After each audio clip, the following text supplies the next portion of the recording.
Is to be the best and give his best religion to them.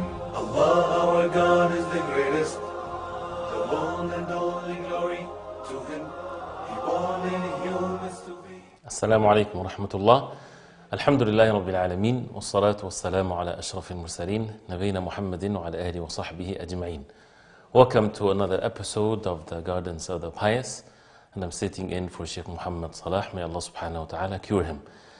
And this episode is episode number 597 and chapter number 254 in the book of Prohibited Actions and the prohibition of backbiting and the commandment of guarding one's tongue. And we heard a few hadith from the beginning of the chapter, and it made clear to us how dangerous is this tongue and the speech of the human being, and on the other hand, how beautiful and how virtue a person can reach a very high level with also his tongue and his speech.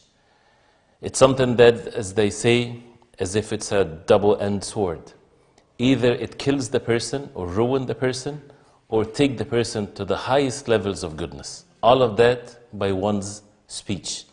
And that's why you would find in the Sharia, in the deen of Allah, in the Quran and in the Sunnah of the Prophet ﷺ, many verses, many ahadiths that talks about the importance of what we say. With what we say, a person enters into the fold of Islam. A person can say words, that he utter words that can take him outside the fold of Islam, words of kufr, words of disbelief. And between al-Islam and al-kufr, there are sins, levels of sins.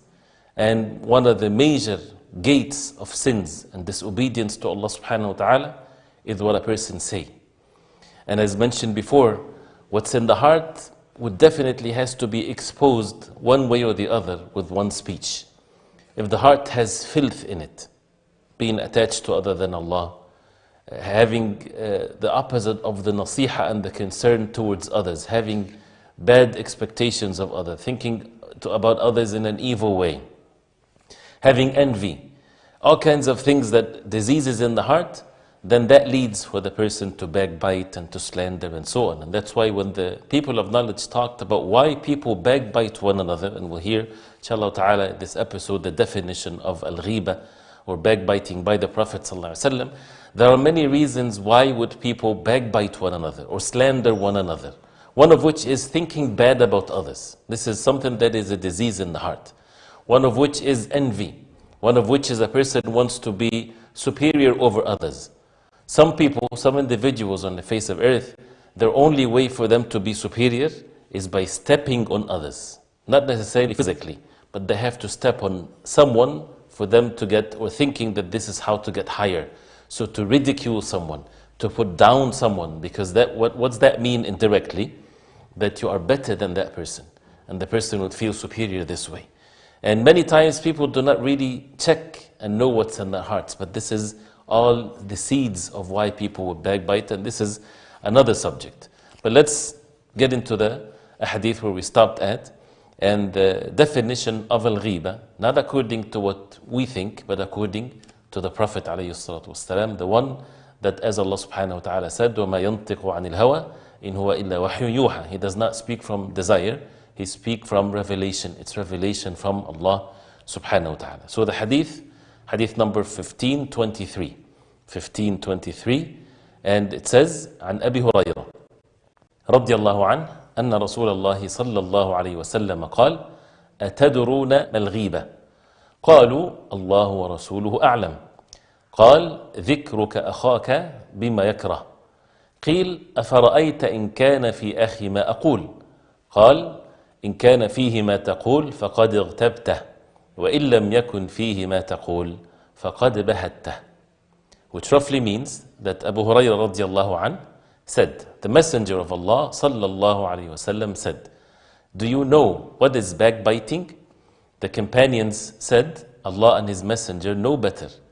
Thereupon he said, backbiting is talking about your Muslim brother in a manner which he dislikes.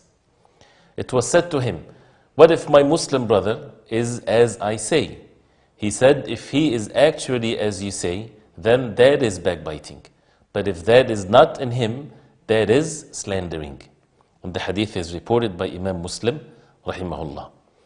As you see here, the Prophet ﷺ, he asked a question. And this is one of the ways to learn and one of the ways to teach, is to teach with giving a question to the people, to the audience, to those who are present, to the students. And in the context of teaching, it's okay to ask a question knowing that the people do not know the answer to it.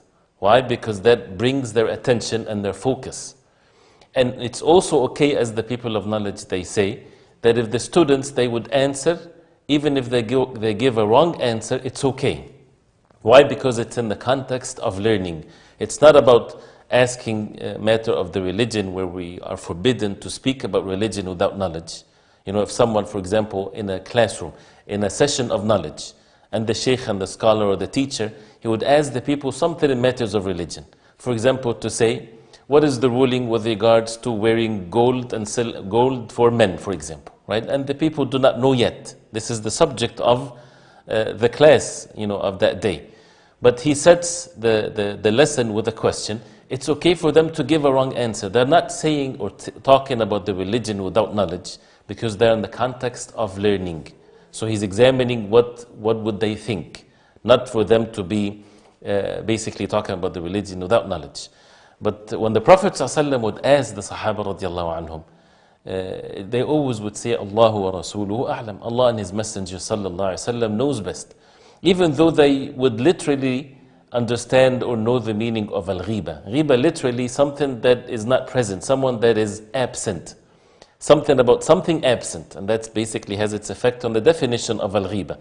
So they probably had an idea of what the Prophet ﷺ is saying, but the way that they had this adab and this manners with the Prophet ﷺ and with matters of the deen in general, they said, Allahu wa Rasuluhu a'lam. And that's something to teach us to always say, Allah subhanahu wa ta'ala knows best. That brings the question, can a person say Allahu wa Rasuluhu a'lam in anything that we are asked about? Can we say Allah and His Messenger sallallahu alaihi wasallam, they know better? Not in everything. Why? Because after the Prophet ﷺ, if someone asks us about matters of unseen, we say Allahu a'lam. Allah subhanahu wa ta'ala knows best. If someone asks us about matters of the deen, if we do not have the knowledge of it, we say Allahu a'lam. Allah subhanahu wa ta'ala knows best. And this is one of the things that all of us who need to learn to frequently say Allahu a'lam, or even to say la a'lam, as simple as it is, I do not know. And this is half of the knowledge, as the people of the early generations of Islam, they used to agree upon this principle, that half of the knowledge is to say I do not know. The more the person learns, the more that he would realize that he does not really know. And that's why the arrogant ones, those who have less knowledge, the ignorant ones, they would think that they have an answer to every question. And the people of knowledge, you would hear from them frequently that they would say, La adri, la a'lam, I do not know, ask someone else. Allah subhanahu wa ta'ala knows best. Unless a person has the knowledge of a matter, of course he has to convey that. And this is also another subject of the etiquettes of giving a question or answering a question. But it's something that we frequently should say. We're living at times when everybody has a say about almost everything. Whether it's religion, politics, all kinds of things. And you would find people saying what they think, what they believe, what they like, what they desire. And we have to, fulfill this adab and this etiquettes and manners, especially with matters of the religion. To say Allah subhanahu wa ta'ala knows best, I do not know. We need to learn to know. Knowledge comes with learning, does not come by default, does not come by feelings, by taste, or it sounds good, it looks good. These types of things has no consideration to it whatsoever. Ilm or knowledge is to be taught for the person to learn it, to be able to speak based on knowledge. So the Sahaba radiallahu anhum, they said, Allahu wa Rasuluhu a'lam, Allah subhanahu wa ta'ala and His Messenger sallallahu alayhi wa sallam knows best about what is the ghiba, what is the definition of al-ghiba. Then the Prophet sallallahu alayhi wa sallam giving the definition of it.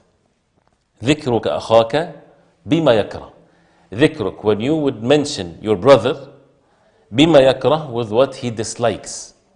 So anything that your brother dislikes, if you say it, that's ghiba. If you say it about him, that's ghiba.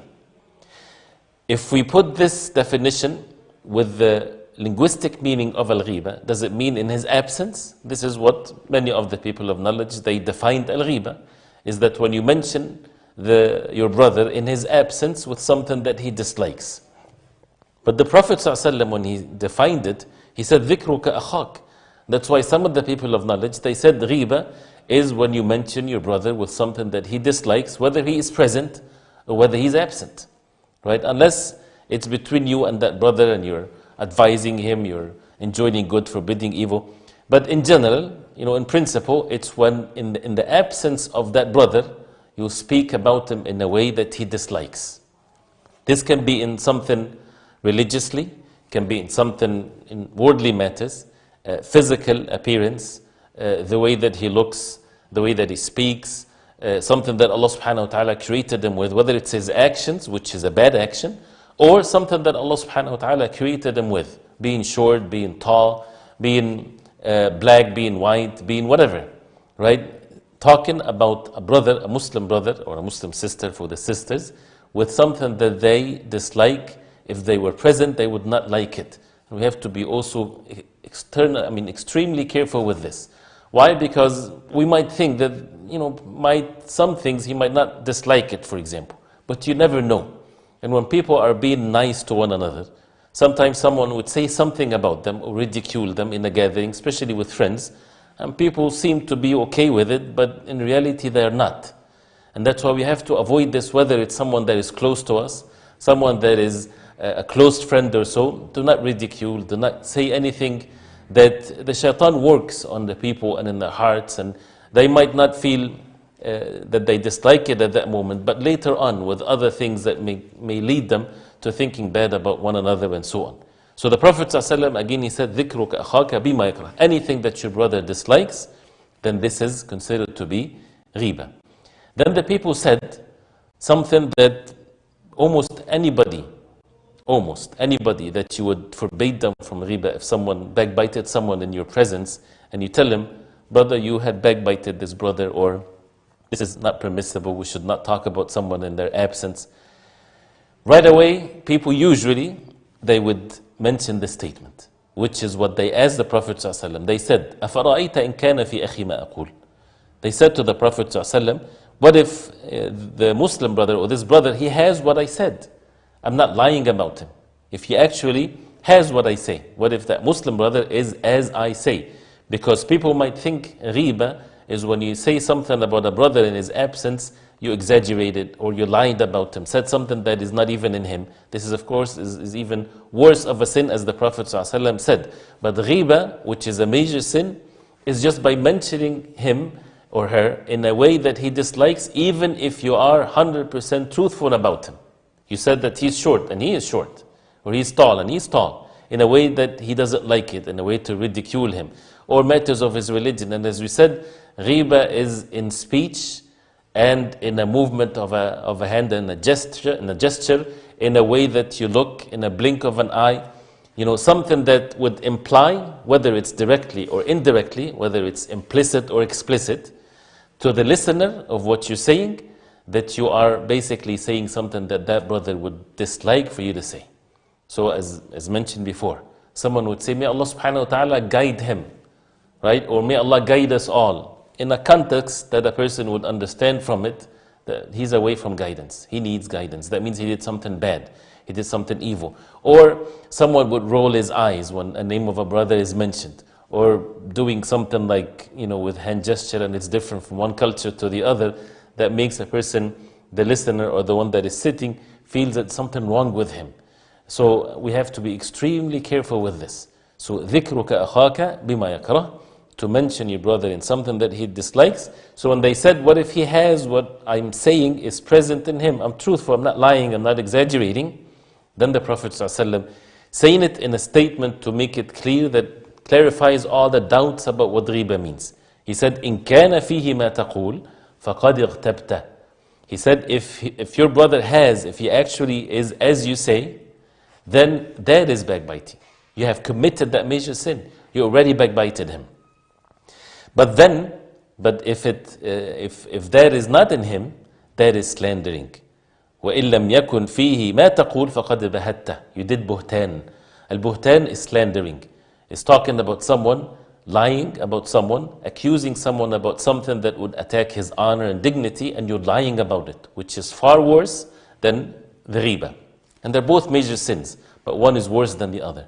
So once a person talks about someone in a matter that he dislikes, he's either committing riba, which is a major sin, or committing buhtan, which is worse of a major sin. And that's why a person should control his tongue, as the previous hadith, and that shows the fiqh and the knowledge of Imam al-Nawawi rahimahullah. He took us from one hadith to the other, leading us, when we are under the chapter of backbiting, leading us before the definition of al-ghiba, with the hadith that talks about controlling one's tongue, the importance of the tongue, making sure that we are watchful of what we say, so that once this hadith about backbiting is there, it makes it easy for us then to control ourselves. So this is how the Prophet ﷺ defined riba. So as one of the great benefits from this hadith, we would never say, if a person by mistake fall into riba, we would never say, well, it's true, I did not lie about him, this is exactly what he has. Right? The Prophet ﷺ made it very clear, if you do that, you still backbited him. Exceptions, we'll talk about the exceptions inshallah ta'ala later. There are some exceptions to this in some situations. And that in these situations is to bring benefit and to push away harm, as Imam al-Nawawi rahimahullah will talk about that. But we need to focus more on showing the honor and the dignity of the Muslim. The Muslim is so honored by Allah subhanahu wa ta'ala. And in the Day of Judgment, people will basically retaliate against one another. They would be even with one another because of the honor and dignity of a Muslim in the eyes of Allah subhanahu wa ta'ala. As the Prophet ﷺ, which is the next hadith, shows that great honor of the Muslim, the human being that believed in Allah subhanahu wa ta'ala. And he says the shahadatain, and he's someone that he prays, he is honored by Allah subhanahu wa ta'ala. So whoever attack that Muslim with his honor and dignity, he had committed something so evil. And there are hadiths that talks about this, man adali waliyan faqad adhantu bil harb. Whoever shows enmity to one of my awliya, those who are close to Allah subhanahu wa ta'ala. And we really don't know to a great extent who is wali of Allah subhanahu wa ta'ala if they're living among us. We only see their outside appearance. So if he's a Muslim and you're attacking his honor and dignity, maybe that Muslim is in a very high status to Allah subhanahu wa ta'ala, someone that is so righteous, and you backbited him, and that's why the backbiting to the people of knowledge, to the ulama, to those who are righteous and so on, this is even far more dangerous than anything else. So therefore a person has to be careful, because the honor and the dignity of a Muslim to Allah subhanahu wa ta'ala is something very high. And the Prophet ﷺ, as we would see in the next hadith, he made it as if it's equal to shedding his blood and stealing his money. So let's go to the next hadith, something that the Prophet ﷺ said to the people in the farewell pilgrimage. That means the words in it is very precise, and it's meant for the entire ummah till the Day of Judgment to keep it and to give it its importance. Hadith number 1524. The hadith says, عن أبي بكر رضي الله عنه أن رسول الله صلى الله عليه وسلم قال في خطبته يوم النحر بمنى في حجة الوداع إن دماءكم وأموالكم وأعراضكم حرام عليكم كحرمة يومكم هذا في شهركم هذا في بلدكم هذا ألا هل بلغت. And the hadith is muttafaqun alayh, which means that Abu Bakr radiallahu anhu, he said, delivering the sermon during the farewell pilgrimage on the day of sacrifice at Mina, the Messenger sallallahu alayhi wasallam said, verily, your blood, your property, and your honor are as sacred and inviolable as the sanctity of this day of yours, in this month of yours, and in this town of yours. Verily, I have conveyed this message to you. And this is muttafaqun alayh, agreed upon. That means it's reported by Al-Bukhari and Muslim. The narrator of this hadith is Abu Bakr, with a ta' marbuta at the end, so that we don't confuse him with Abu Bakr as-Siddiq radiallahu anhu. So Abu Bakr radiallahu anhu, he said, the Messenger sallallahu alayhi wa sallam said, fi khutbatihi, in his khutbah, in his sermon, yawm al-nahr, in the day of al-nahr, the day of slaughtering, bimina, in Mina. So this is the 10th of the Hijjah. In Hajjatil Wada', and the farewell Hajjah, the last Hajj of the Prophet ﷺ, this famous khutbah, this famous sermon that the Prophet ﷺ gave to the people, and at the end he said to them that let those who are present convey the message to those who are absent. And Allah subhanahu wa ta'ala took the message of the Prophet ﷺ from one generation to the other till the Day of Judgment, and we get to know what the Prophet ﷺ said in this khutbah al-wada', in the farewell sermon. One of these narrations to this hadith is that the Prophet ﷺ, as the previous hadith, he asked them a question. He asked the people, he asked them, do you know what day is this?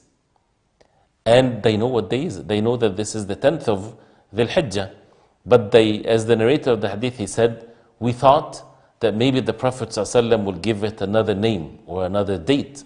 It's the deen of Allah. Allah subhanahu wa ta'ala, if He ordered us to change even the date, we'll change it. Submission to Allah subhanahu wa ta'ala. So they said, Allah subhanahu wa ta'ala and His Messenger sallallahu alaihi wasallam knows best. And then the Prophet ﷺ asked them again, do you know what month is this? And of course they know the month. This is the month of Dhul Hijjah. And they said, we thought that maybe the Prophet ﷺ would rename the month of Dhul Hijjah. Then he asked them, do you know what town that is? Which is, they are in Mecca. And they thought that maybe the Prophet ﷺ will change the name of it. So they were ready and submitting themselves to whatever change comes and whatever answer from the Prophet ﷺ. Then the Prophet ﷺ, he asked them these questions to bring the importance of that day, the day of An-Nahr, and the importance of that month, one of the sacred months, and the importance of that town which is Mecca, that Allah subhanahu wa ta'ala made it sacred, so that they would understand then and have some reality of what is the sacredness of a Muslim. So the Prophet ﷺ said, Inna dima'akum wa amwalakum wa a'radakum. We need to memorize this because it's easy to remember. Three things. Indeed, your blood, your blood, wa amwalakum, and your property. And the amwal is more than just the property. Al-amwal is anything that has a value to it. So whether you own a property, because sometimes people might understand from property is a house or something of that nature, but anything that has a value to it, it's under the category of amwalakum, your mal. Whether it's cash money, whether it's gold, silver, whether it's your pen, your clothing, your food, whatever, anything that has a value, this comes under the category of amwalakum. So your blood, your amwal, your properties or your wealth or whatever you have of a value, وَأَعْرَضَكُمْ, and this is why the hadith is here, which is your honor. And أَعْرَضَكُمْ is the plural of al-ird. And again, this is, the word honor really does not explain it in the most perfect way. So when we first look at this, and the Prophet ﷺ said that these three things, before we get into the more details of what that means, he said alayhi salatu wasalam that it's haramun alaykum. That means it's as sacred, or it's haram for you, as sacred, and it's forbidden for you. The same way that this day, the 10th of Dhul Hijjah, is haram. Certain things are forbidden for you to do, even if it's permissible, as some of the things that the people in Hajj are forbidden from doing, like relations with their wives and so on, unless they finish with some of the rituals of Hajj. And the sacredness of it, where the sin is multiplied in punishment. And as sacred as this month, which is one of the 4 months of Al-Ashhur Al-Hurum, which is the month of Dhul Hijjah, and as sacred as the city of Mecca, where the sin in it is not the like of any sin anywhere else. Even if a person with his intentions, and he's thinking of having the intention to commit a sin in Mecca, it's a sinful act, which is not the case outside of Mecca. That means the person has to repent to Allah subhanahu wa ta'ala, even if he's in Mecca, from the things that comes into his mind that makes him, he decide, or he wants to commit a sin. Because that's a sinful thing because of the sacredness of the city of Mecca. So the Prophet ﷺ made it clear that more sacred than this, or as sacred as this, is the blood of a Muslim, is the property of a Muslim, is the ird and the honor and dignity of a Muslim.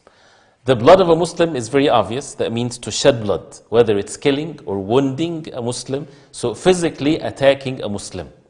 This is as sacred, the body of a Muslim is as sacred as the day of the 10th of Dhul Hijjah, as sacred as the month of Al-Haram, as sacred as the city of Mecca. And that's why shedding a blood of a Muslim is of a lesser crime to Allah, of a harder or a higher crime to Allah subhanahu wa ta'ala, than the destruction of the Kaaba, the sacredness of the life of a Muslim, not to kill a Muslim, not to wound a Muslim. And that's something that can even happen with a half of a word, as the Prophet ﷺ said. It doesn't have to be physically that the person would kill someone physically. A person might help someone else to do that with the word of mouth. That's why we have to be careful on the social media and so on. Enticing violence, enticing evil actions that cause bloodshed. A person is responsible for that. We'll talk inshallah ta'ala with more of what the hadith said and related to that chapter, but after the break, so stay with us inshallah. Rasulallah, Rasulallah, Habiballah. Alhamdulillah, salatu wassalam ala Rasulullah. Welcome back, and we are in the chapter of al-ghiba, forbidden al-ghiba, prohibited things, which is one of which is al-ghiba, to backbite. And we were talking about the hadith of the Prophet ﷺ, إِنَّ دِمَاءَكُمْ وَأَمْوَالَكُمْ وَأَعْرَاضَكُمْ, that your blood, your property, your honor is haram on you, forbidden on you. The same way as the forbiddance and the sacredness of the day of the 10th of the Hijjah, the month of the Hijjah, and the city of Mecca, as explained in the hadith, and even helping. Even though we have to make sure that, when just said before, just to make it clear, that half a word of that help a person to shed blood of other, even though this is not an authentic hadith from the Prophet ﷺ, because some people, they would think or that we're referring to a hadith about those who would help others to kill a Muslim with half a word, they will be resurrected in the Day of Judgment and written between their two eyes, Aysun rahmatillah, he is in disparity from the mercy of Allah. This is not an authentic hadith from the Prophet ﷺ, but it doesn't belittle the fact that one of the worst of the sins after the shirk of Allah subhanahu wa ta'ala is killing someone. The first things that people will be held accountable for in the Day of Judgment. And there's spaciousness in the Muslim life, in the believer, as long as he does not shed blood or help to do such an evil thing. And then after that, the hadith. We have a phone call from Sister Fatima from UAE. Go ahead, inshallah.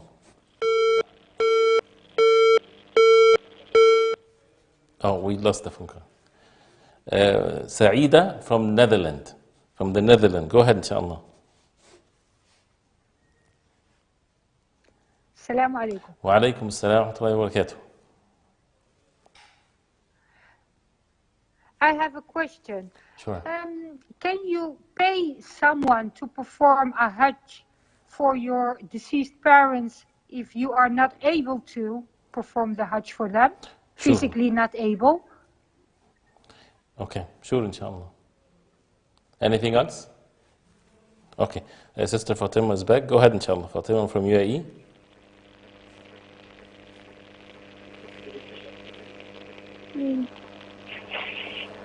Yes, go ahead, inshallah.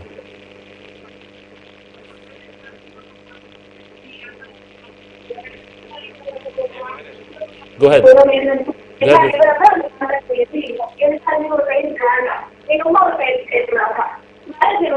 Yes, I'm not really able to hear what you're saying.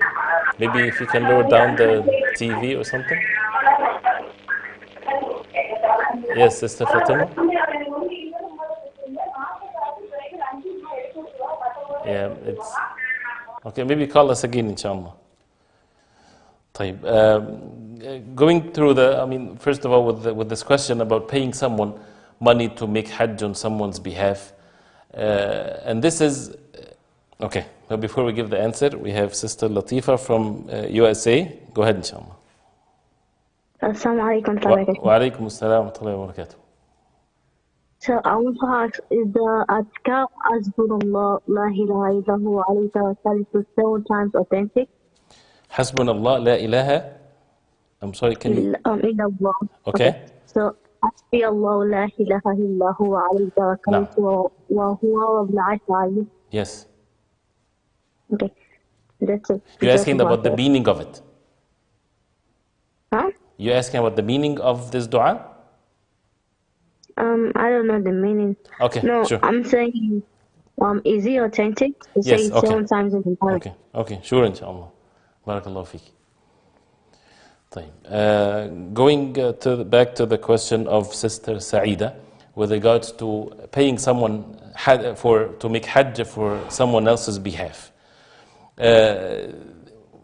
in principle, if someone make hajj on someone else's behalf, this is valid, of course, whether it's mandatory or even optional hajj, but with the condition that that person would make hajj, he already made hajj on himself, for himself first. And as far as supporting that person with all of the expenses that is needed, this is definitely obvious, and they should be supported with that from the beginning to the end. And it's what is best is for them not to ask for money from someone as basically a wage for them to do or to perform the hajj on their behalf. But if they're given out of one's goodwill, this is up to the person, but without having it as a condition or make it a contract between the two parties. And if he's given money for whatever he is in need for the journey of hajj and he used that for his own self, there is no harm, inshallah ta'ala. And with regards to the question from Sister Latifa about Hasbi Allahu la ilaha illa hu alayhi tawakkaltu wa rabbul arsh al-azim, and this is something to be said 7 times in the morning and 7 times in the evening, and this is an authentic hadith by the Prophet alayhi salatu wasalam. So this is authentic to be said in the morning and in the evening 7 times, and whoever says this, and the meaning of which, of the hadith, that Allah subhanahu wa ta'ala will give him the strength with regards to matters of worldly matters. He won't care about it too much, meaning that it won't affect him, since the meaning of it is such a beautiful one. We have another phone call. Brother Mahbub from Bangladesh. Go ahead, inshallah. Assalamu alaikum. Wa alaikum assalam wa rahmatullahi wa barakatuh. So I have a question, which is, if someone comes at the door and asks if you see somebody who is tall and dark-skinned, does this come under ghiba? Okay, yeah, sure. Thank you. Sure, inshallah. Barakallah fi. With regards to this question about, when we talk about ghiba, we'll talk about exceptions, inshallah ta'ala, some other time. But if someone comes and knocking on the door, and you don't know that person, right, and you're saying to someone in the house, like your son, for example, is saying that someone is knocking on the door, and this person is tall and he's white, or tall and black, or whatever there is, this does not fall into the category of ghiba, unless the person is ridiculing the person. But if he's explaining, you're trying to get to know who that person is, right? And that's one of the ways, or one of the exceptions for making it permissible for a Muslim to talk about someone else with something that he dislikes, especially that if it's not well known to him.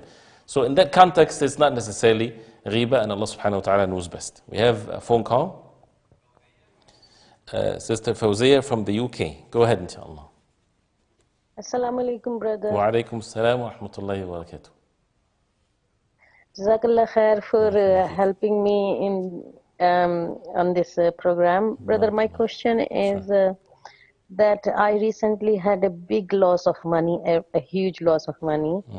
And this is not getting away from my mind. I keep thinking. I just do a lot of zikr of Allah subhanahu wa ta'ala. When I pray, it's just, especially in my praise, just coming in my mind that I wish I could have done that. I wish I could have done this. And this loss is not going away from my mind, because this was, I think, my huge saving. So I don't know what to do. If you just tell me about it, because especially in Salah, I am losing the concentration. I'm trying to do zikr, but my heart is not there, and I'm just so much upset about it. Could you please let me know what to do in this situation? Allah make it easy for you. Sure, inshallah. Barakallahu feekum.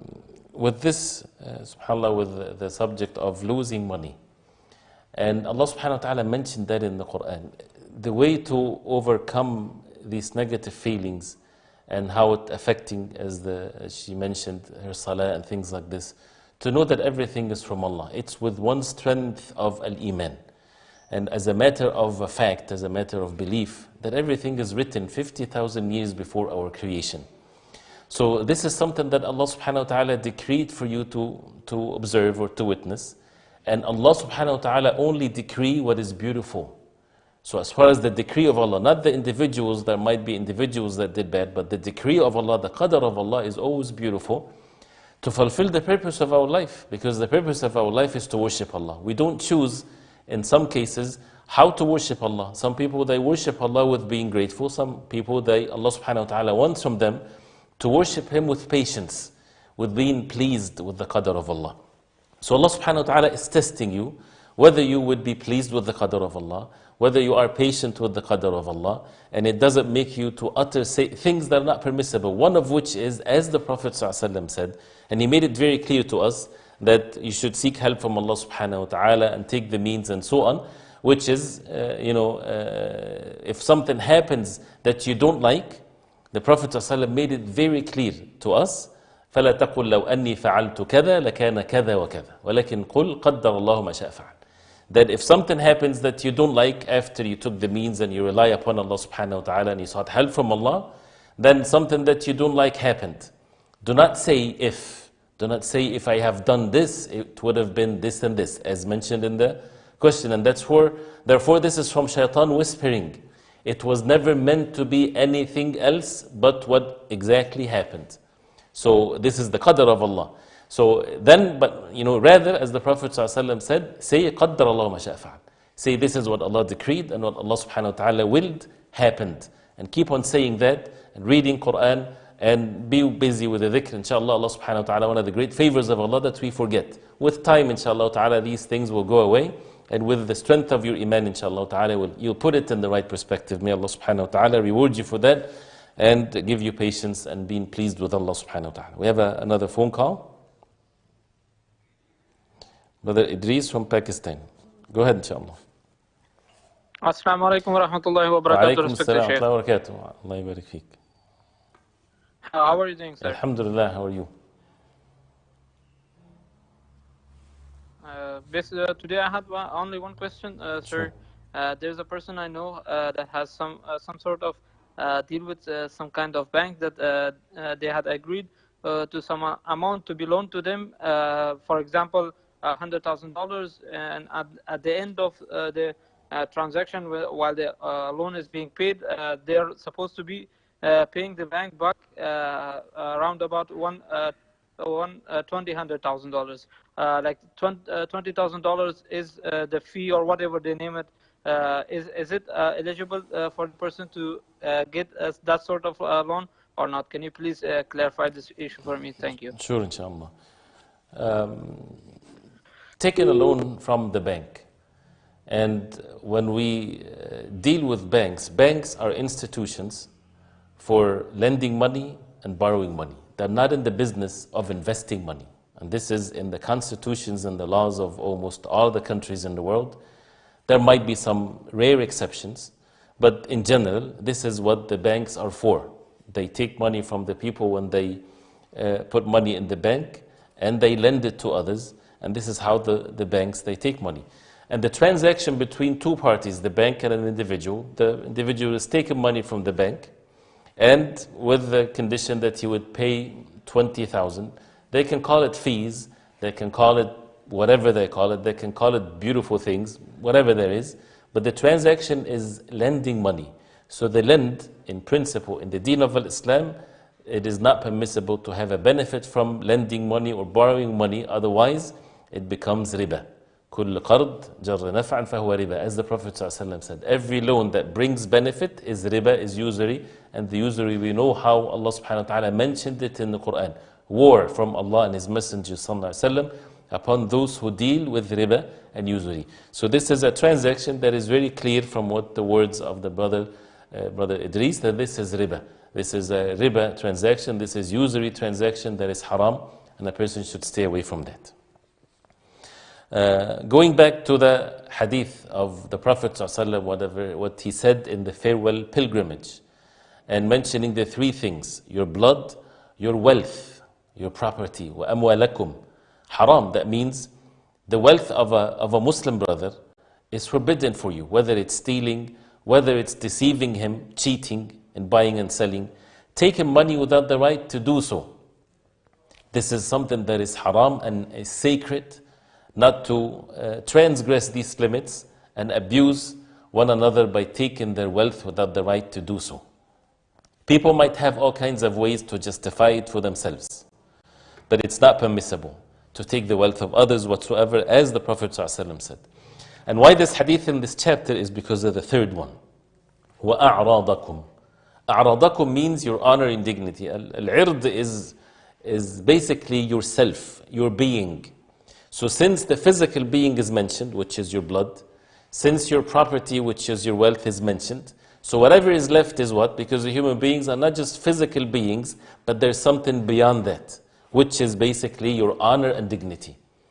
And that comes under this category of things, the backbiting. So attacking a Muslim with backbiting is like as if you are wounding that person, as if you are causing physical harm to that Muslim with whatever level of attacking the honor and dignity of a Muslim. And as the Prophet ﷺ has mentioned in some of that hadith, that cursing a Muslim is as if you are killing that Muslim. You're basically saying that he's kicked out of the mercy of Allah. And it's just words of mouth. So the harm that happens from words of mouth sometimes is as evil as attacking someone physically. So the a'radakum, your honor and dignity, whether it's ridiculing, whether it's making fun of, whether it's backbiting, slandering, lying, whatever things that attack a Muslim in his honor and dignity, that comes under this category. And you see how important and how dangerous it is to protect the honor and the dignity of a Muslim. The Prophet ﷺ did not say that he has to be in a certain level of al-Iman, that Muslim, that he has to be someone that is strong in his Iman, or a specific group of Muslims, these are the only ones that you protect their honor and dignity and their blood and so on. It's Muslim. أموالكم دماءكم أموالكم أعراضكم. The Prophet ﷺ is addressing the Sahaba, and since he said to them, let those who are present inform those who are absent, that means it's the entire ummah of the Prophet ﷺ. So when a person hears this and knows that there is consequences to one's action, and in the Day of Judgment people would never let go with injustices, with matters of physical harm or matters with properties and with the honor and dignity, and of course one of which is in the subject of this chapter with matters of al-ghiba. How many times a person backbited someone? This is one of the problems that we need to fix and purify ourselves. When we look at our actions, some people, they might overlook what they said throughout the past, and we forget what we say before. Right? But they only think about certain things or major sins. One of the major sins that slips away without a person feeling it is al-ghiba, is backbiting. So a person guarding himself, making salah, making night prayer, struggling with oneself to make hajj and umrah and to fast and doing all kinds of good deeds, but he's not guarding his tongue. So he's ruining himself with the backbiting and ruining these rewards, and people will take it away from them in the Day of Judgment, as some of the hadith of the Prophet ﷺ. So to pay attention to this, because as the Prophet ﷺ, he mentioned, it's something that we have to guard. And it shows again the importance, or how Allah subhanahu wa ta'ala, He gave this importance to the believers. The believers are the good thing in this life. What is the goodness in this life if there were no believers on it? You know that the Day of Judgment will occur when there is no believer on the face of earth. When all of them will die, Allah subhanahu wa ta'ala will take their souls away, and then the Day of Judgment will occur on the worst of the people when the name of Allah is not mentioned. So as the ulama, they say that those who are keeping the earth intact, the fact that the presence of the believers on it. We have a phone call. Sister Fatima from USA. Go ahead, inshallah. Assalamu alaikum. Wa alaikum assalam wa rahmatullahi wa barakatuh. I want to ask a few questions. What about if someone did something to you, like you say, you complaining to another person saying he did this to me or she did this to me? Sure. Or like you informing somebody like, oh, this person passed away or this person is being sick. You know, like you talk about that person. Is that also for the category of backbiting or? Sure. Sure. What's the second question? I forgot again. Okay. I'll call back. Call us back. Sure, inshallah. Jazakumullah khair. Barakallahu feek. This is also one of the exceptions that we didn't talk about it yet. And some of the people of knowledge, they say when you talk about something forbidden, don't talk about the exceptions first. Why? Because oftentimes we might kind of seek excuses for ourselves, and we fall into the exceptions and we ignore the bulk of the matter here. But as the sister mentioned, if someone is complaining about someone else, if it's a valid complaint and there's a benefit in complaining to someone else, sometimes you just wanted to get it off your chest by talking to someone about how that person did to you. But there's no benefit in saying this. then a person should control himself. But if you're complaining to a judge, for example, someone that took your money, someone harmed you, and you want your rights, and you go to the system, to the judge, and you definitely would have to say about that person what he dislikes. So this is permissible, as Imam Nawawi rahimahullah will talk about that as an exception. Or you're asking a person of knowledge about, for example, that individual did that to me, or my father did that to me, or something of that nature, and it's something that he would dislike. They say it's better that if it's a matter of question, then don't mention the name, or say if someone, his father did that to him, what should he do? But if something that has to be done, there's no harm. And the same thing with talking about someone and mentioning some of the things that he would dislike to hear. If there's a benefit in it or pushing away harm, then this is okay. As warning someone from someone else, warning people from a deviant, warning your son, for example, from being friends with that individual because he can lead you astray. This is mandatory to be done, and it's not backbiting. It's not in the category of backbiting, and that's why warning against the deviant ones, those who distort the deen to the people, it becomes mandatory for the people of knowledge to warn against those who are deviant according to the benefits and the loss in the matter. So again, the subject of the exceptions will talk or will be dealt inshallah ta'ala in this program. Hopefully inshallah ta'ala when the Shaykh comes back by the mercy of Allah subhanahu wa ta'ala. But as far as we heard with the hadith of the Prophet sallallahu alaihi wasallam and the importance to guard our tongue, and before we speak we should think, and before we speak about others we should be warned that this can lead us. These are pits of the hellfire. So we have to be careful so that we don't attack the honor and dignity of a Muslim. So we ask Allah subhanahu wa ta'ala to accept from all of us. وصلى الله وسلم وبارك على محمد وعلى آله وصحبه وسلم والسلام عليكم ورحمة الله وبركاته. Allah, our God is the greatest, the one and only glory to Him.